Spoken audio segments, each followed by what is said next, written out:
Voilà, ça enregistre. Donc, comme je le disais, je vais vous présenter aujourd'hui une partie d'une nouvelle formation que je vais mettre en place à partir du mois d'avril, à partir du 8 avril ou du 7 avril, je ne sais plus combien ça tombe. Le lundi, il y aura deux groupes, hein, il y aura deux horaires différents. Donc, une nouvelle formation de grammaire que je mets en place et qui sera uniquement basée sur le DALF. C'est-à-dire que tous les points de grammaire seront travaillés en relation avec le DALF, que ce soit le C1 ou le C2. Toutes les activités, tous les exercices seront des exercices que vous auriez à faire au DALF, là encore, que ce soit le C1 ou que ce soit le C2. Et aujourd'hui, j'ai décidé de vous présenter donc le nouveau cours sur le discours indirect. Alors, le discours indirect, c'est quoi? Le discours indirect, c'est rapporter, on l'appelle également le discours rapporté. C'est tout simplement rapporter les paroles de quelqu'un d'autre. Dire ce que les autres ont dit, mais de manière indirecte. C'est-à-dire, si je vous donne un exemple. Hier, je discutais avec un voisin et il m'a dit, tiens, demain il pleut, je ne pourrai pas faire tondre la pelouse. Demain il pleut, je ne pourrai pas tondre la pelouse.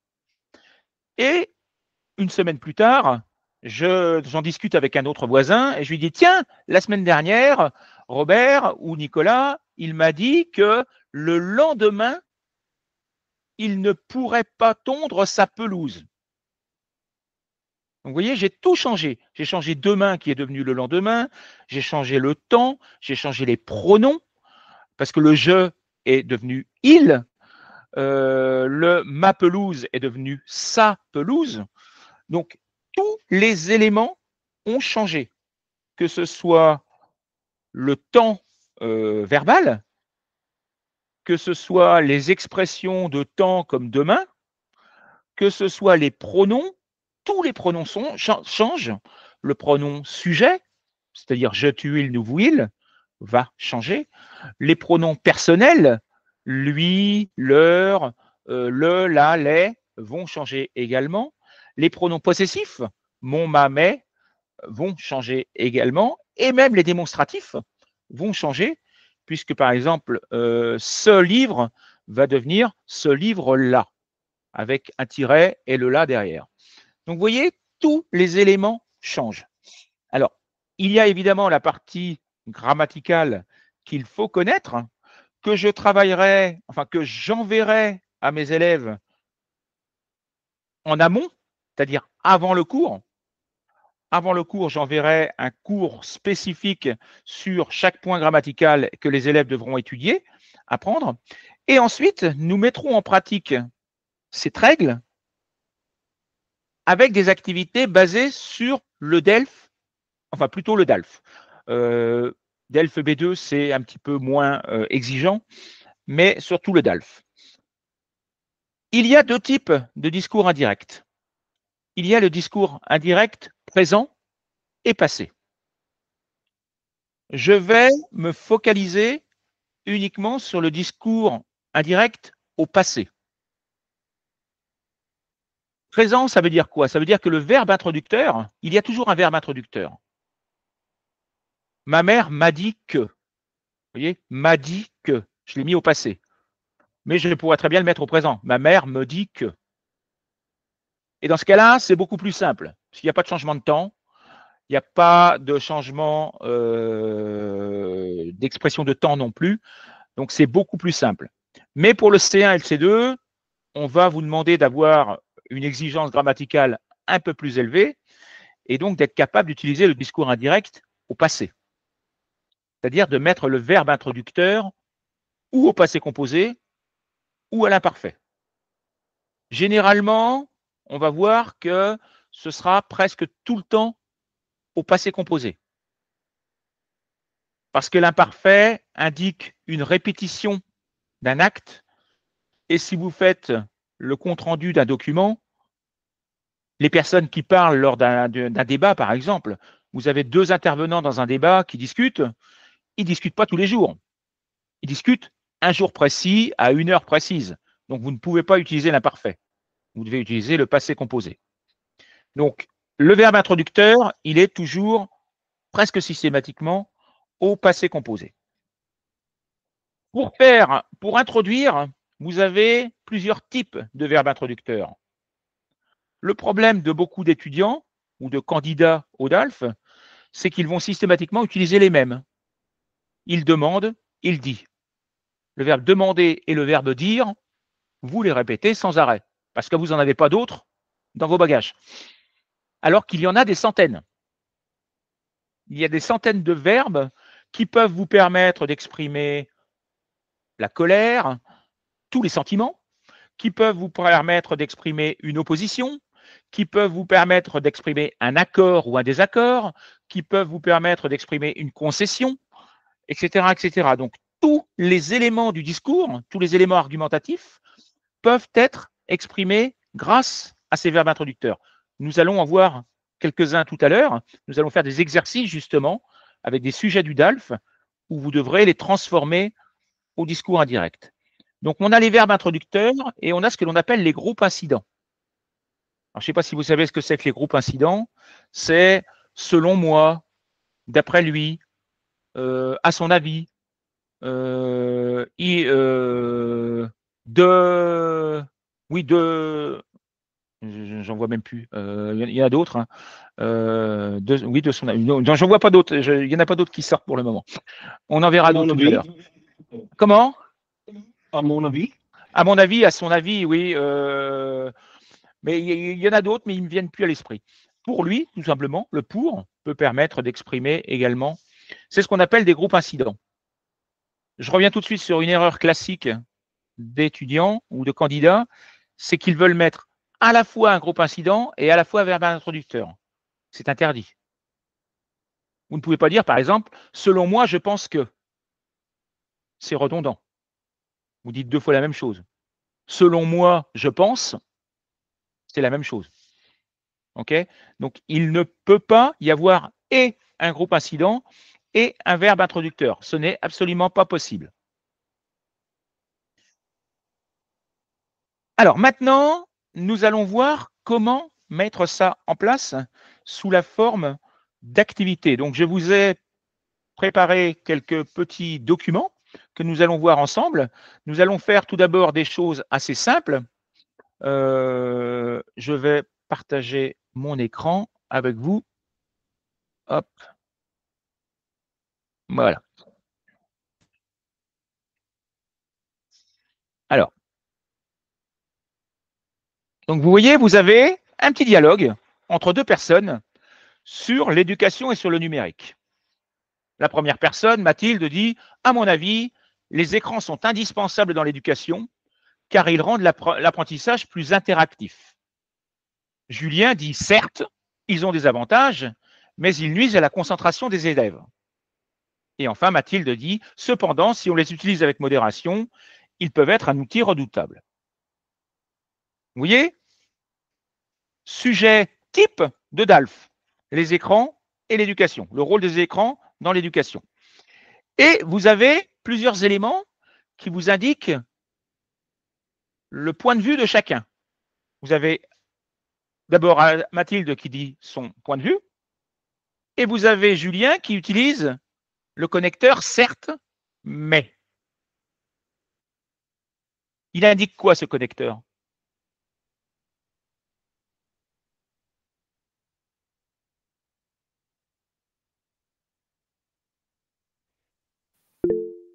Oui, Anurag? Une concession. Oui, une concession. On concède quelque chose. Donc, vous voyez, verbe introducteur, de concession, donnez éléments quelques-uns.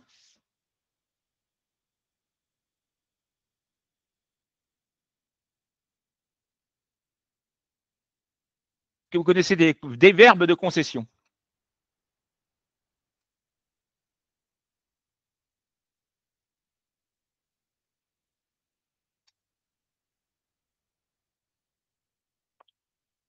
Il y en a beaucoup. Hein.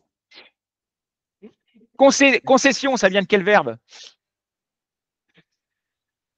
Le mot concession, c'est quoi le verbe qui correspond?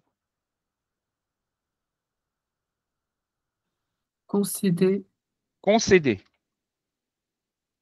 Concéder. Vous avez déjà le verbe concéder. Il y a des synonymes. Il y a admettre, reconnaître, convenir. Tous ces verbes sont des verbes de concession. Il y a 2 T à admettre. Tous ces verbes sont des verbes de concession. Et puis, vous avez un cependant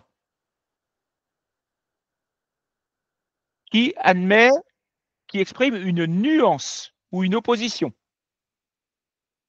Donc là encore, il va falloir trouver des verbes qui expriment l'opposition. Donc vous voyez, quand vous avez un dialogue, non seulement il faut être capable de retranscrire les informations, mais également d'utiliser les connecteurs et les verbes adaptés. À mon avis, vous avez des verbes comme estime, pense, croit, voilà. Et donc ça donne, ou même le verbe soutenir. Vous voyez, je vous ai mis les corrections en dessous. Mathilde a soutenu que les écrans étaient indispensables. Donc, vous voyez, le présent devient un imparfait. Donc, vous voyez ici, ça devient Mathilde a soutenu que les écrans étaient indispensables dans l'éducation.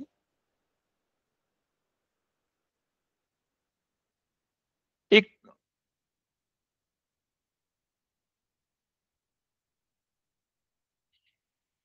elle met d'ailleurs en avant le fait que l'apprentissage devient plus interactif. Alors, pardon, elle a d'ailleurs mis, ou elle a d'ailleurs mis en avant le fait que l'apprentissage devenait plus interactif.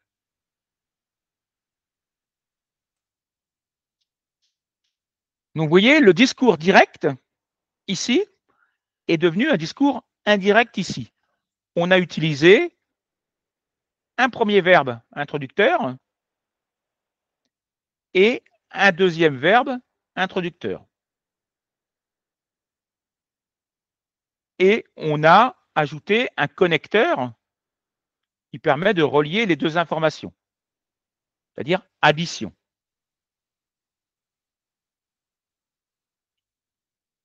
Julien, il concède. Julien a concédé que. Donc, vous voyez, Julien a concédé qu'il y avait des avantages, mais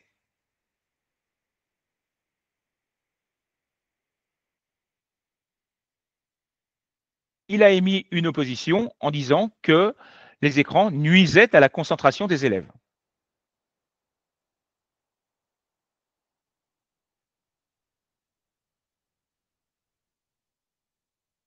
Alors, on aurait pu remplacer le mais par d'autres connecteurs, comme lesquels?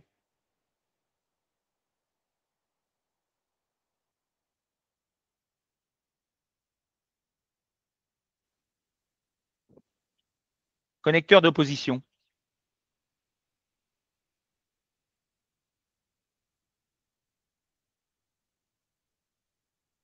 Au contraire. Non. Non. Cependant. Karine? Alors, Karine, ton micro est coupé. Oui, c'est bon. Ah ben non, là maintenant, il n'y a plus de micro du tout. Cependant, monsieur. Cependant, oui. Cependant, toutefois, Néanmoins. en revanche, néanmoins, oui, vous en avez beaucoup. Hein.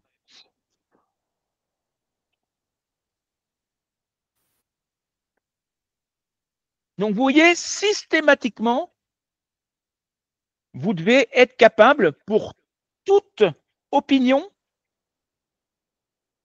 d'avoir à votre disposition des connecteurs et des verbes adaptés.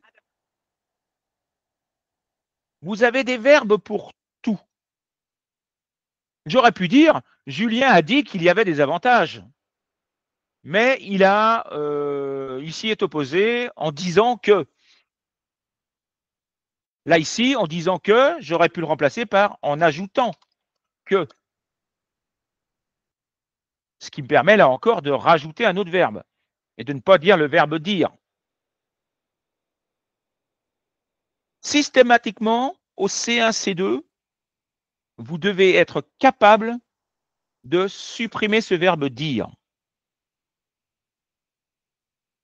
Vous avez toujours des verbes à disposition pour le remplacer. Des verbes qui sont beaucoup plus précis. Karine, tu as levé la main ou pas?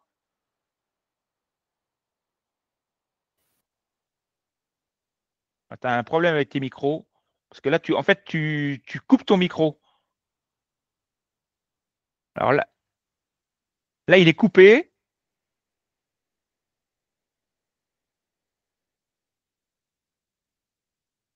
Là, il n'y a plus de micro de branché. Là, il y a un micro branché, mais il est éteint.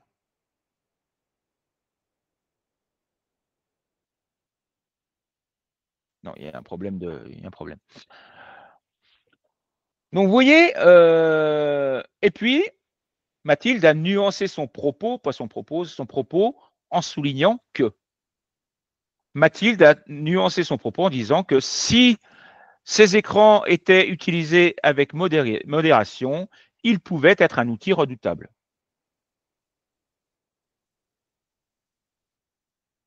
Mathilde a nuancé son propos en disant qu'en utilisant les écrans avec modération, ceci pouvait être un outil redoutable. Alors, il a mal compris. Ceci pouvait être un outil redoutable. Et il n'y a pas de point. Voilà. Donc, vous voyez, il faut systématiquement être capable de le faire. Alors, je vais revenir maintenant, je vous ai montré quelques exemples, je vais revenir sur un autre cours, je crois que c'est celui-là, voilà, sur toutes les épreuves du DALF, on vous demande d'être capable d'utiliser le discours indirect. Vous avez pour le DALF C1 la synthèse de documents. La synthèse de documents pour le DALF, vous devrez systématiquement reformuler les idées essentielles des documents qui vous sont fournis et rapporter les opinions des personnes qui sont dans les documents au discours indirect. Vous ne pouvez pas dire « j'ai lu que ». Non. Telle ou telle personne a exprimé son désaccord ou telle personne s'est prononcée en faveur de, ou telle ou telle personne a insisté sur. Voilà. Donc, systématiquement, dans la synthèse de documents, vous devez être capable de réutiliser le discours indirect. Dans un article de journal, alors là, ça implique que vous connaissiez la différence entre un article de journal, une tribune, un courrier dans un forum, une lettre ouverte, une lettre formelle, etc., etc. Dans un article de journal, il est ce que l'on appelle informatif, c'est-à-dire neutre et objectif. Donc, le journaliste ne parle jamais à la première personne. Le journaliste, c'est là encore un rapporteur, quelqu'un qui informe les lecteurs. Il n'est pas là pour donner son avis. Donc, il va informer les lecteurs en disant, en rapportant les paroles ou les propos de personnes plus connues ou plus expertes dans leur domaine. OK? Donc, vous voyez, déjà pour le C1, vous avez 2 documents où l'on vous demande d'être capable de faire du discours indirect. Pour le C2, on retrouve l'article de journal qui est plus long, Pour le C1, c'est un article de journal de 250 mots. Mais pour le C2, c'est 700 mots. Ce n'est pas du tout la même chose. Mais les règles rhétoriques, on va dire, les règles syntaxiques sont les mêmes. Vous devez toujours être neutre et objectif et donc faire du discours informatif. Donc, là encore, discours indirect. Et puis, au C2, vous avez le compte-rendu du document audio. On vous fournit un document audio d'une quinzaine de minutes et on vous dit, faites-en un compte-rendu. Faites-en une synthèse. Un petit peu comme la synthèse de C1, mais à l'oral. Donc, vous devez être capable de redonner les informations que vous dans le document, mais au discours indirect. Vous ne pouvez pas dire « j'ai entendu que ». Non. Vous devez dire « tel invité a précisé que l'autre personne a concédé que ou a opposé que, etc., etc. » Donc, vous devez, là encore, être capable d'utiliser le discours indirect. Donc, vous voyez, au DALF, cet élément grammatical, il est essentiel. Vous ne pouvez pas vous en sortir si vous ne maîtrisez pas ce discours indirect. Après, comme je vous l'ai dit, il y a le discours au présent et le discours au passé. Si vous faites un discours au présent, on ne va pas vous sanctionner non plus très fort. Mais votre maîtrise du discours au passé, votre maîtrise de la richesse lexicale, c'est-à-dire d'un nombre de verbes importants et différents à chaque coup, ne pas toujours dire, il dit que, il dit que, il dit que, il dit que, ça devient ennuyeux au bout d'un moment.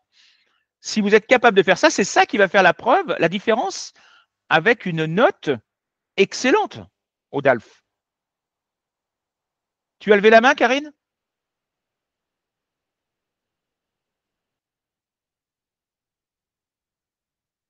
Le problème, c'est qu'on ne t'entend pas. Ton micro n'est pas allumé, donc je ne peux pas t'écouter. Je ne peux pas répondre à tes questions. Non, là, tu as coupé le micro. Non, tu as un problème de micro, je ne peux pas répondre. Je ne peux pas entendre, déjà. Donc, voilà pour les éléments, enfin les épreuves du DALF. On va vous demander de maîtriser ce point grammatical. Et en fait, je reviens sur le contenu de la formation que je vais mettre en place à partir du mois prochain, là. Tous les éléments, les 18 éléments, puisqu'il y aura 18 cours, les 18 cours vont être focalisés sur un point grammatical indispensable au DALF. Systématiquement. Et tous les exercices seront adaptés pour le DALF, avec des sujets du DALF. Donc, quelles sont les activités que je peux vous proposer? Réécrire un texte au style indirect. C'est ce que je vous ai montré tout à l'heure, mais avec des dialogues beaucoup plus longs. J'ai par exemple ici des dialogues. Je ne sais pas où il est. Ça doit être celui-là. Voilà, vous voyez, vous avez des dialogues beaucoup plus longs. Le journaliste, une invitée, le journaliste et une invitée, avec 4 phrases. Vous avez là encore d'autres sujets. Vous voyez? Ensuite, vous avez les corrections qui sont mises. Ici, vous avez des sujets un petit peu plus courts peut-être, mais vous voyez, vous en avez encore d'autres ici. Donc, voilà le type d'exercice que je propose, que je peux proposer. Réécrire des dialogues. Donc ça, c'est des activités écrites. Donc, c'est plus adapté peut-être pour le C1. Reformuler au discours indirect des extraits d'articles ou d'entretiens. Par exemple, on prend un document ou écrit ou audio, on voit par exemple le discours d'un ministre, le ministre de l'Éducation qui a fait un discours, et on redonne les informations du ministre au discours indirect. Donc voilà le type d'activité. Un compte-rendu de vidéo, là c'est plus dur. C'est-à-dire que vous n'avez pas les phrases écrites sur papier.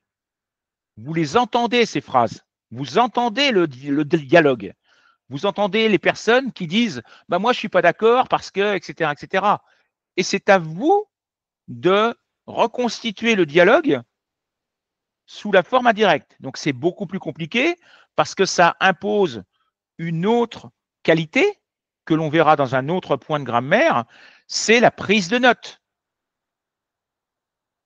Ça vous impose de savoir prendre des notes, de savoir repérer les informations, de les noter pour pouvoir ensuite les reformuler.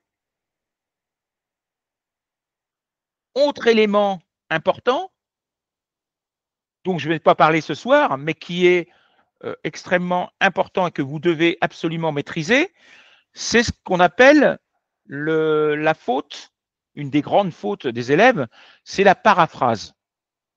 Alors, je ne sais pas si vous savez ce que c'est que la paraphrase. J'arrête le partage 2 minutes, comme ça je vous vois de face. Voilà. Je ne sais pas si vous savez ce que c'est que la paraphrase. C'est de répéter mot pour mot les paroles d'une personne. Au C1 ou au C2, là encore, vous allez devoir être capable de redonner une information, mais sans forcément réutiliser exactement les mêmes mots. Vous allez devoir être capable d'utiliser des métaphores, des synonymes ou des antonymes, si vous mettez la phrase à la forme négative, par exemple, mais il va falloir que vous soyez capable de reformuler ces phrases. Ça, c'est un travail de richesse lexicale qu'il faut acquérir. Donc, vous voyez, ces points grammaticaux sont liés les uns aux autres. Faire du discours indirect, ça implique d'enrichir son lexique. Ça implique également de savoir ne pas paraphraser. Ça implique également de prendre des notes, de savoir prendre des notes, de repérer des informations dans un texte. Parce que quand vous faites une synthèse, vous devez hiérarchiser les informations. Dans une synthèse, vous ne pouvez pas tout redire. Puisque les documents, par exemple, en C1, les synthèses que l'on vous donne font 1000 mots. Les 2 documents réunis font 1000 mots. Et vous devez faire une synthèse en 220 mots. Il est évident qu'il y a des choses à supprimer. Vous ne pouvez pas tout redire. Donc, vous devez, vous, être capable de hiérarchiser les informations et dire celle-là, elle est essentielle, celle-là, elle est secondaire, celle-là, elle est tertiaire. Et je ne vais pas la mettre. Je n'ai pas la place. Donc, vous devez être capable également de hiérarchiser.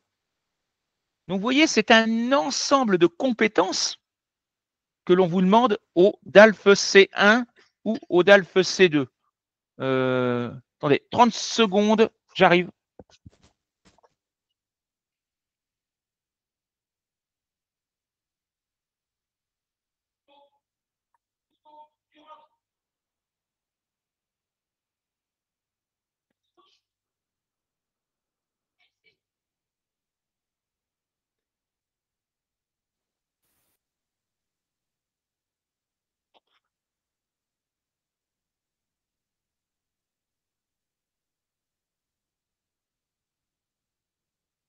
Ciao Renatina.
Désolé, j'arrive dans 1 minute, j'ai mon chien qui est parti, faut que j'aille le chercher.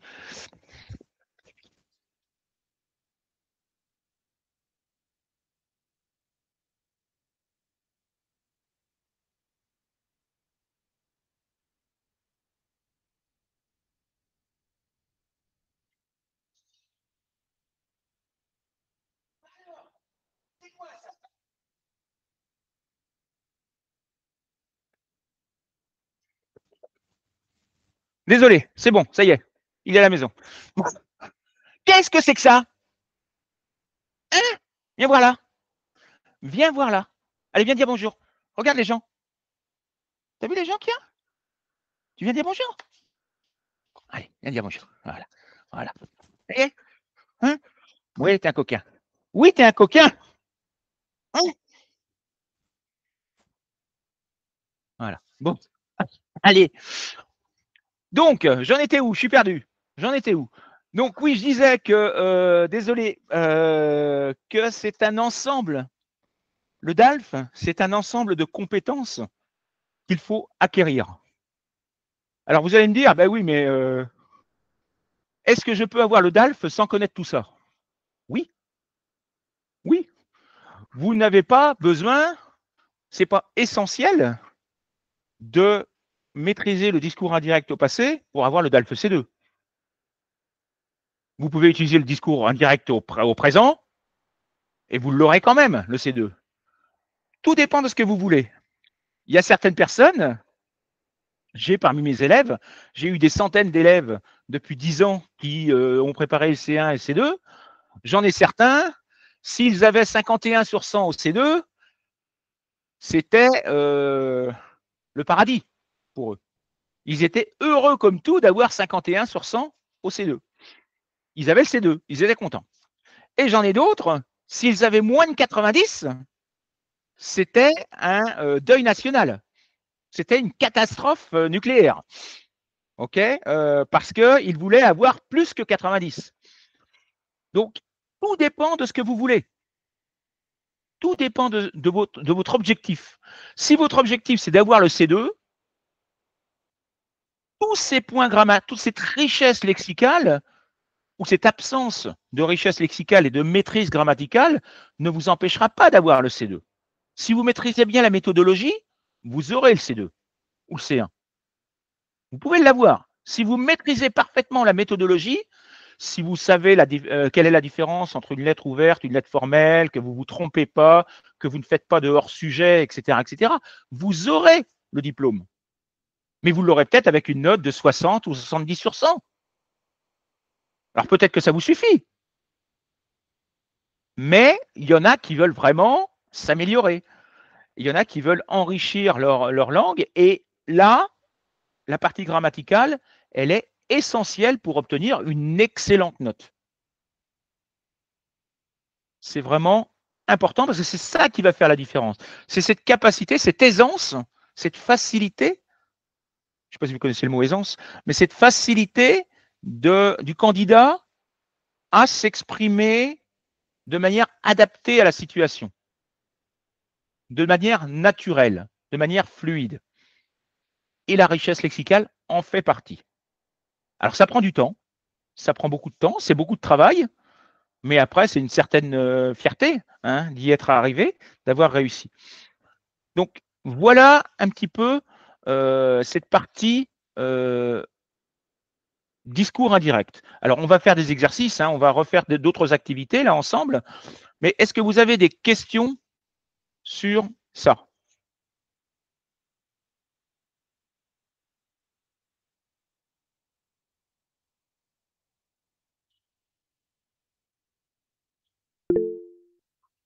Oui, vas-y, Léon.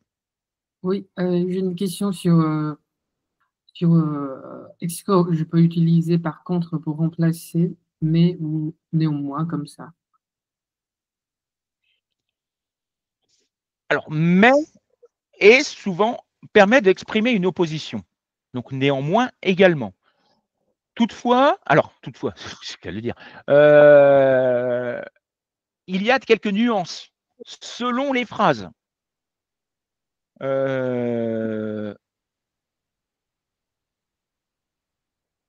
Le mais peut, par exemple, exprimer une restriction. Il peut ne pas exprimer une opposition, mais une restriction.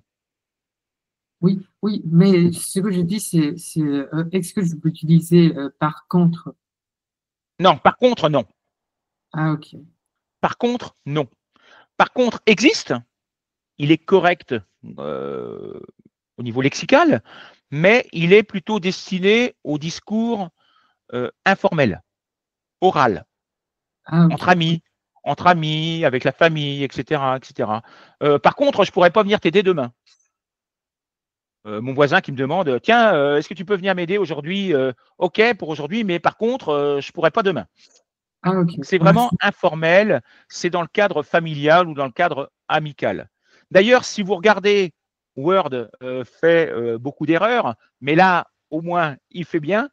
C'est que si vous écrivez par contre dans un texte de Word, il va le souligner. Et il va vous dire, remplacez-le par en revanche.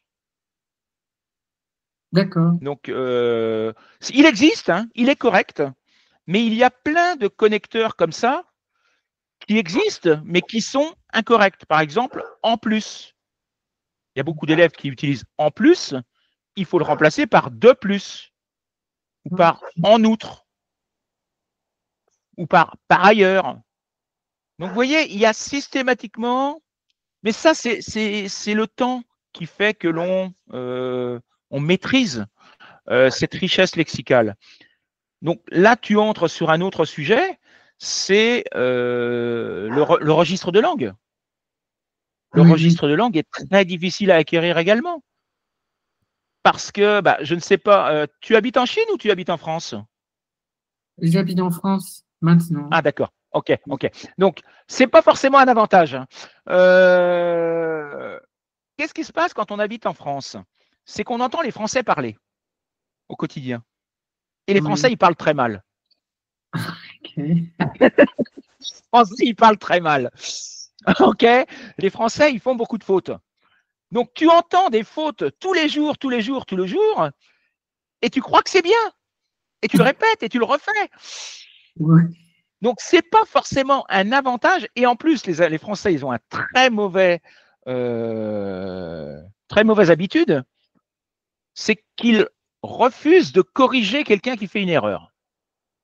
C'est-à-dire que si tu fais une erreur, ils ne vont pas te dire, tiens, là, tu t'es trompé. Ils ne vont pas te corriger. Pourquoi? Parce que le français est très susceptible. C'est-à-dire qu'il ne supporte pas qu'on lui dise qu'il s'est trompé.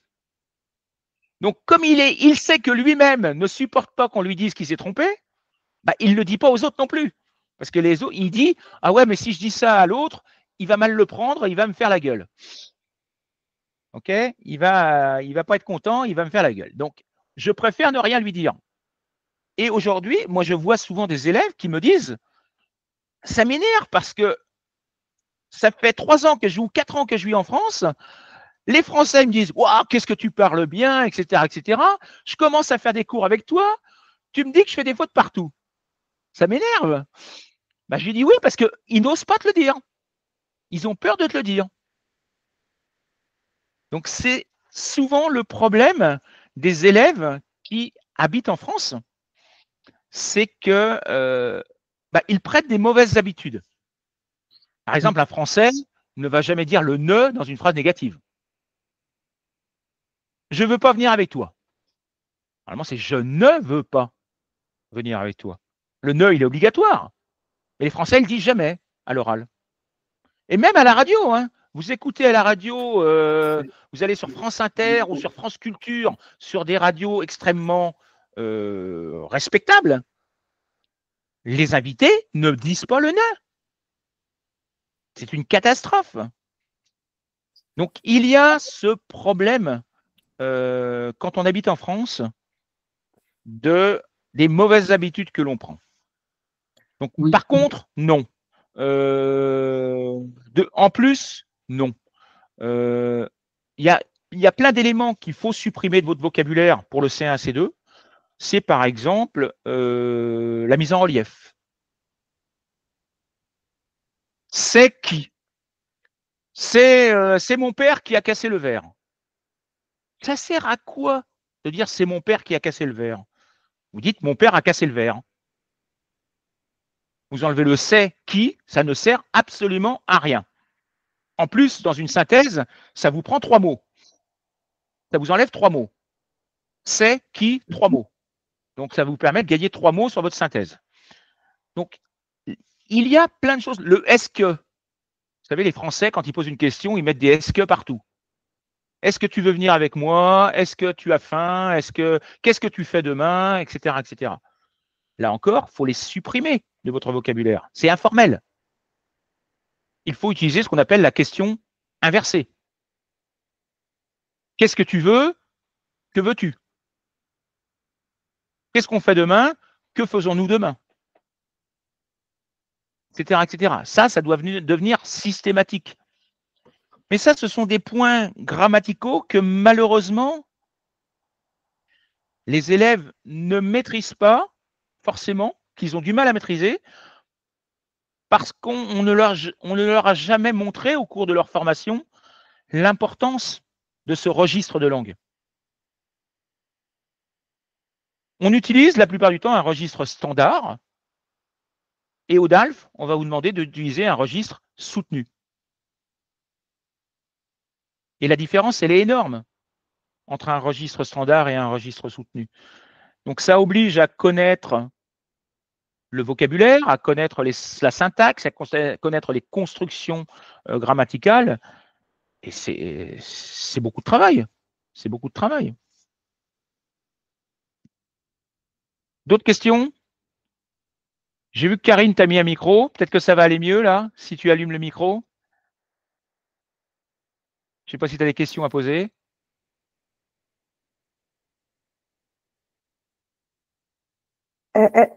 Oui, Oui, là c'est bon. Oui, c'est bon. Oui, oui c'est bon.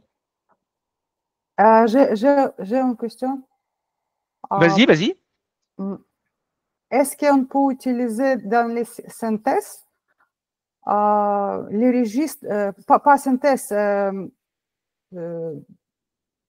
la deuxième partie de DALF CA, production écrite? Oui, dans l'essai argumenté, dans l'essai argumenté. Oui, oui, c'est ça. Argumenté, oui. Les mots est-ce que de ce type? Non. Jamais. Non. Est-ce que dans une tribune? Non, peu importe. Peu importe. Comme les professionnels parlent, non? Jamais. Peu importe. Peu importe. C1, C2, est-ce que vous le supprimez? C1, C2, je ne veux pas voir de est-ce que. Le on, je ne veux pas le voir. C'est informel. Vous pouvez systématiquement le remplacer. Le on, il peut être remplacé par une structure impersonnelle, par une voix passive, par plein de choses. Mais le on, il doit être supprimé. Le est-ce que, il faut le supprimer.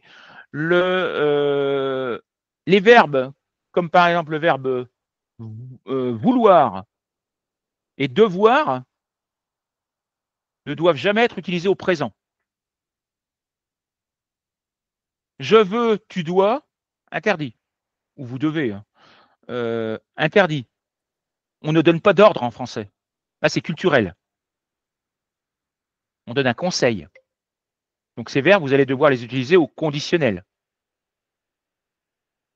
Vous devriez, il faudrait, il serait nécessaire, il vaudrait mieux, etc., etc. Conditionnel systématiquement. Donc, il faut, c'est ça la grande difficulté, et c'est pour ça que ça prend du temps de se former au C1, C2, c'est que si l'on veut vraiment avoir une bonne note, si l'on veut vraiment avoir une excellente note, il y a un travail énorme de syntaxe, de richesse lexicale, et malheureusement, les mots, le vocabulaire, ça ne s'apprend pas en 15 jours. Vous allez pouvoir retenir combien de mots par jour? 4, 5? 4, 5 mots par jour. Multiplié par 2 mois même, 60 jours, vous allez apprendre 300 mots. C'est pas grand-chose, 300 mots. Hein. Pas grand-chose, c'est pas suffisant. Donc il faut, et en plus sur ces 300 mots, au bout de 2 mois, à mon avis, vous en aurez oublié la moitié. Donc il ne vous en restera que 150. Donc c'est vraiment du temps. Alors quand j'ai des élèves qui me contactent, alors c'est pas des élèves, c'est des personnes qui me contactent et qui me disent bah, j'ai mon examen dans 3 semaines ou dans un mois, est-ce que vous pouvez m'aider? Non, je ne peux pas. C'est trop tard. Je ne peux pas vous aider. Je peux vous faire une formation, mais si vous n'avez pas le niveau actuellement, vous ne l'aurez pas dans un mois. C'est trop tard. Il faut plus de temps. La plupart de mes élèves qui ont obtenu leur C2, enfin, presque tous, oui, presque tous mes élèves qui ont obtenu leur C2 ont systématiquement fait 2 formations. 2 formations pour arriver à voir le plus de sujets possible, pour enrichir leur lexique, pour enrichir beaucoup de choses. Alors oui, c'est de l'argent, oui, c'est du temps, oui, c'est beaucoup de choses, mais malheureusement, c'est nécessaire. C'est nécessaire, c'est énormément de travail, énormément de compétences. J'ai des élèves qui ont travaillé énormément pour avoir leur C1 ou leur C2. Et il y en a même qui continuent encore à travailler. Mais c'est comme ça, malheureusement. C'est un examen exigeant et ça exige beaucoup de travail. Beaucoup de travail. Là encore, je l'ai dit, hein, je le répète, tout dépend de la note que vous voulez avoir. Si votre but, c'est d'avoir 50 sur 100, si ça vous suffit, la maîtrise de la méthodologie sera suffisante. Si vous maîtrisez la méthodologie, même si vous faites un peu de fautes d'orthographe ou de grammaire, vous aurez le C2 quand même, ou le C1 quand même. Vous l'aurez. Mais tout dépend de ce que vous voulez. D'autres questions? Et après, on va repartir pendant un quart d'heure à peu près sur les exercices. Non? Alors, je vous montre d'autres exercices. Je vais repartager mon écran. Voilà. Alors, attendez, je vais vous mettre un autre document. Voilà.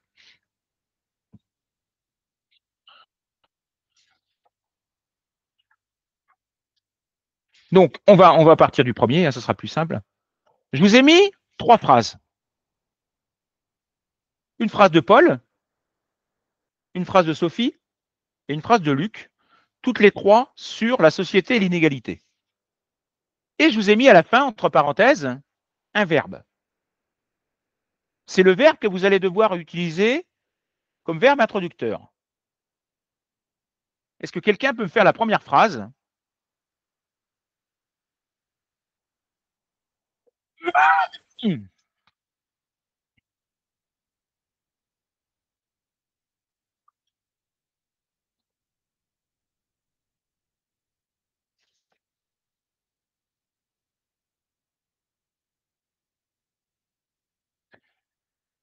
Ce sont des exercices difficiles, hein, je précise. Pourquoi? Parce que tous ces verbes que je vous ai mis ne peuvent pas fonctionner avec ce que l'on appelle une conjonctive. C'est-à-dire que vous ne pouvez pas mettre que derrière. Ça ne marche pas. Plaider que, contester que, prédire que, ça ne va pas. Il faut nominaliser. Donc, encore un autre problème grammatical à maîtriser, la nominalisation.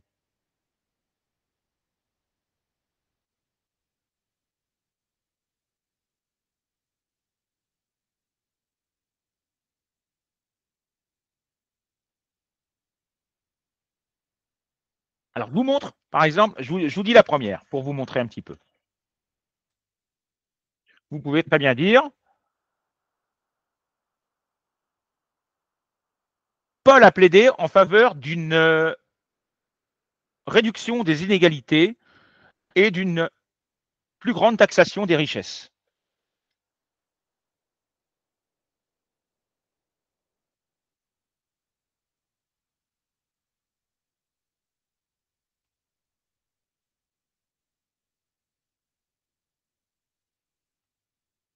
Ou alors, on peut dire, oui, ce sera plus proche, en faveur d'une plus grande taxation des richesses pour réduire, ça correspondra mieux au sens de la première, les inégalités.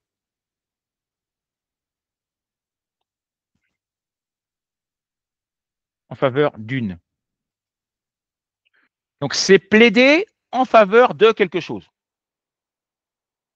Donc, vous voyez, il faut non seulement connaître les verbes, mais il faut également connaître la construction. Parce que vous ne pouvez pas dire il a plaidé que il faut taxer. C'est pas français. Il a plaidé qu'il faut taxer, c'est pas français. C'est il a plaidé en faveur d'une taxation. Donc ça vous oblige à connaître la nominalisation. Taxer est devenu taxation. Et réduire, je l'ai gardé. Mais j'aurais pu dire pour une réduction, pour acquérir une réduction des inégalités. J'aurais pu mettre réduction. Mais vous voyez, ça vous oblige à connaître la nominalisation. Autre point grammatical à connaître.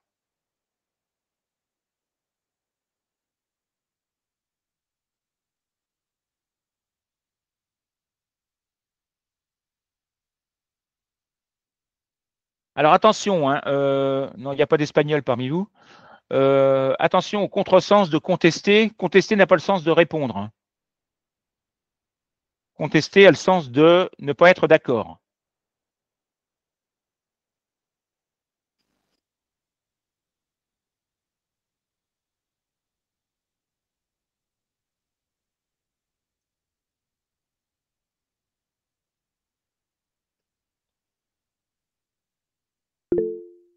Oui, vas-y. Je pensais, monsieur, les associations féminines ont contesté très dur les entreprises face aux problèmes du sexisme. Les associations Féminines. Pourquoi tu parles d'associations féministes? Il ne parle absolument pas d'association ici. Oui, on peut dire, pour dire quelque chose. Ah oui, mais non, mais il faut redonner l'information. Hein. Il faut que l'information soit la même. Tu ne peux pas transformer l'information. Il faut reformuler cette phrase-là.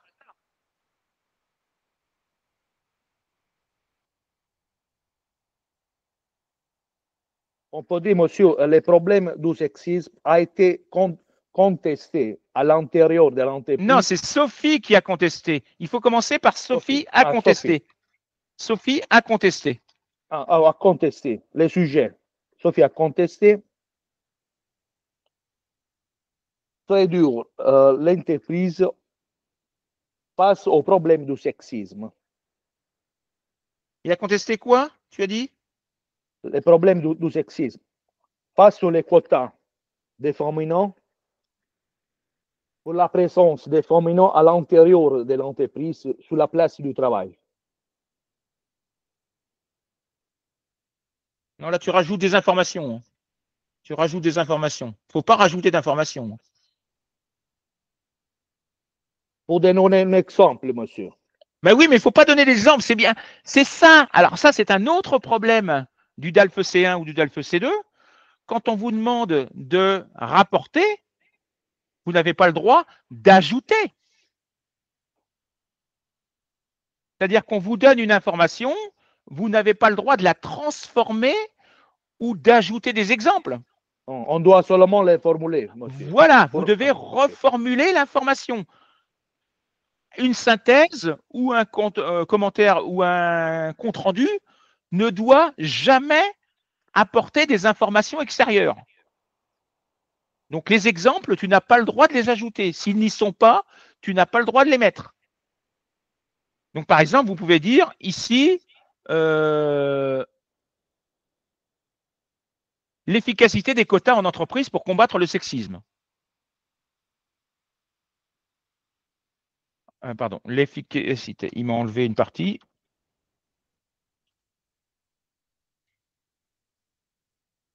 Sophie a contesté l'efficacité des quotas en entreprise pour combattre le sexisme. Ici, vous pouviez dire, c'était peut-être plus simple, Luc a prédit une totale transformation du télétravail comme structure sociale. Comme structure sociale.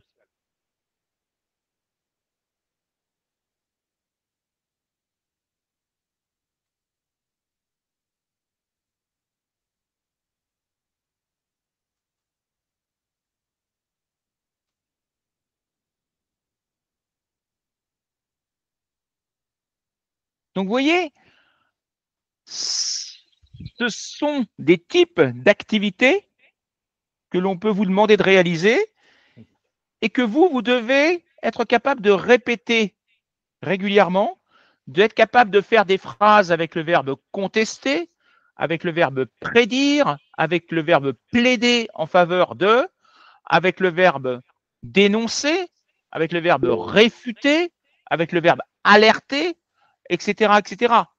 Donc, systématiquement, vous avez des dizaines de verbes disponibles pour alerter, c'est insister sur un danger. Réfuter, c'est opposer, dire non, je ne suis pas d'accord. Dire je ne suis pas d'accord, je réfute. Dénoncer, bah, c'est critiquer. Donc, vous voyez, il y a plein de verbes. Prédire, c'est une prédiction, c'est imaginer l'avenir. Contester, c'est critiquer, là encore.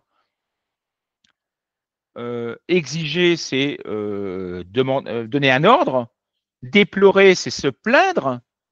Défendre, c'est défendre une idée, par exemple. C'est-à-dire dire que son idée, c'est la bonne. Évoquer, plutôt que de rappeler ou de raconter, vous pouvez utiliser le verbe évoquer. Donc ça, c'est vraiment une richesse lexicale très importante à acquérir pour le DALF. Et c'est ça, je le répète, qui fera la différence entre une note à 55 et une note à 90 ou 95.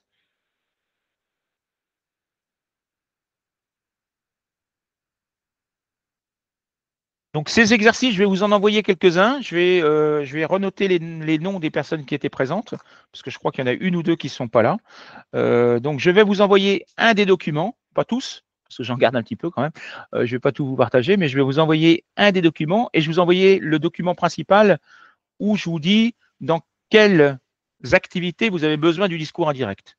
Donc le document plutôt pédagogique, je vais vous l'envoyer et je vais vous envoyer un document pratique avec des exercices, mais pas les trois, seulement un. Et vous avez les corrections qui vous sont fournies. OK?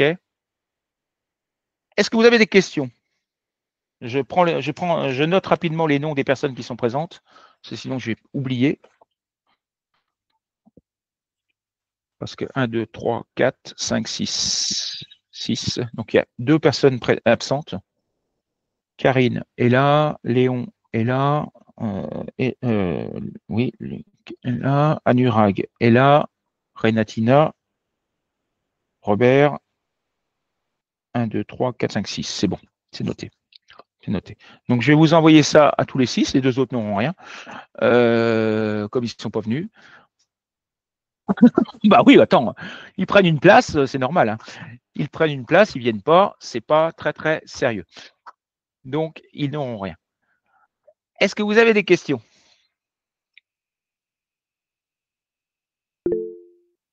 Oui, Karine. Bruno, est-ce que vous faites toujours les débats de samedi? Oui. Oui, je vais en reparler dans une prochaine vidéo sur YouTube. J'ai encore eu un débat ce matin. On a eu un débat sur la trottinette, les dangers représentés par la trottinette en France. Et donc, il y a un débat toutes les semaines. On le retrouve sur mon site internet. Hein, alors, par contre, je ne sais pas si vous avez la liste sur le site internet. Je ne sais même pas quel va être le prochain débat. Sur Facebook, je vu sur Facebook. Où est-ce qu'il est le groupe? Voilà, forum, les débats, ils sont où? Prochain cours gratuit.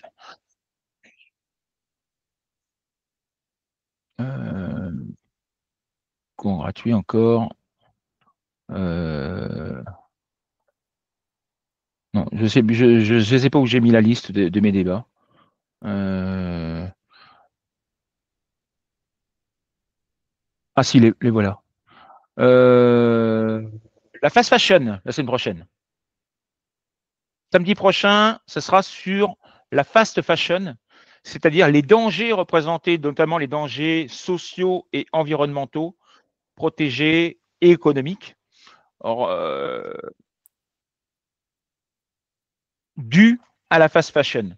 C'est-à-dire, vous savez, fast fashion, c'est quoi? C'est des entreprises comme notamment les entreprises chinoises, comment s'appellent ces deux entreprises là, Shine ou Shein, je ne sais pas comment ça se prononce, Shein et Temu, Shane. et Shein et Temu, que les gens achètent des produits à très peu cher, qui sont pas de bonne qualité, qu'ils jettent très vite et qui polluent énormément, et qui représentent une forte concurrence, notamment pour les entreprises locales, etc. Donc, on travaillera sur ce sujet-là la semaine prochaine à 10 h. Donc, les débats, c'est tous les samedis à 10 h. Par contre, ils sont payants, ceux-là, c'est pas gratuit.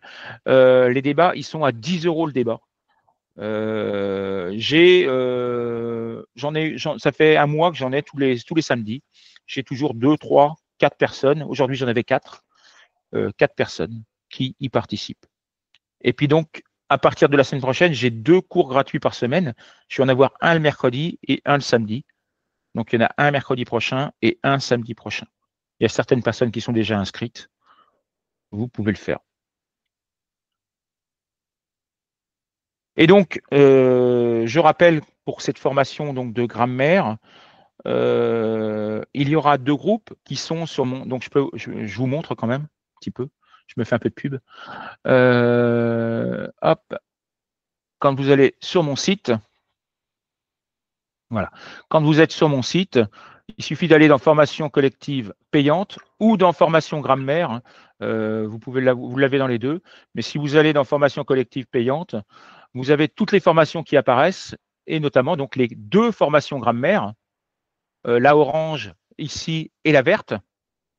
Donc, vous voyez, la orange, ce sera le lundi et le jeudi de 12h30 à 14h.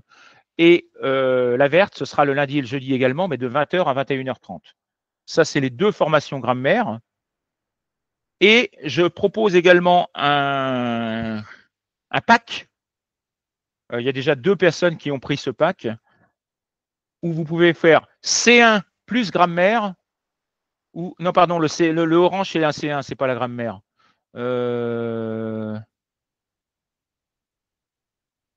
Comment ça se fait qu'il n'y a qu'un groupe de grammaire? Ah non, non, c'est celui-là. Non, non, non, c'est bien ça. Non, non, c'est bien ça. Donc, vous avez la possibilité de prendre C1 plus grammaire, le pack C1 plus grammaire à 520 au lieu de 598. Donc, 520 au lieu, vous gagnez 80 € en gros. Et pareil, le groupe C2 plus grammaire à 520 également au lieu de 600. Ça vous fait gagner 80 €. Mais attention, ce n'est pas disponible sur mon site. Il faut me contacter par mail, me dire tiens Bruno, j'ai envie de faire le pack C1 plus grammaire, et là j'envoie la facture. Mais c'est pas disponible, la réduction n'est pas disponible sur mon site. C'est uniquement les formations en individuel qui sont disponibles sur le site. Donc pareil, donc les cours, où est-ce qu'ils sont? Voilà, les débats du samedi sont là. Les débats du samedi sont là. Vous choisissez le débat qui vous intéresse. Donc, vous accédez au diplôme. Vous avez donc, par exemple le 8, le 15, le 22, le 29, etc., etc.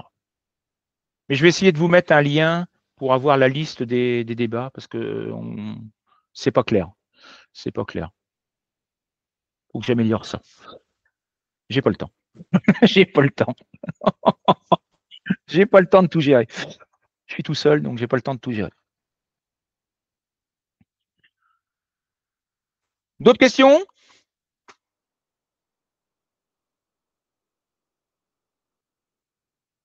Dans ces cas-là, je vous souhaite une bonne soirée.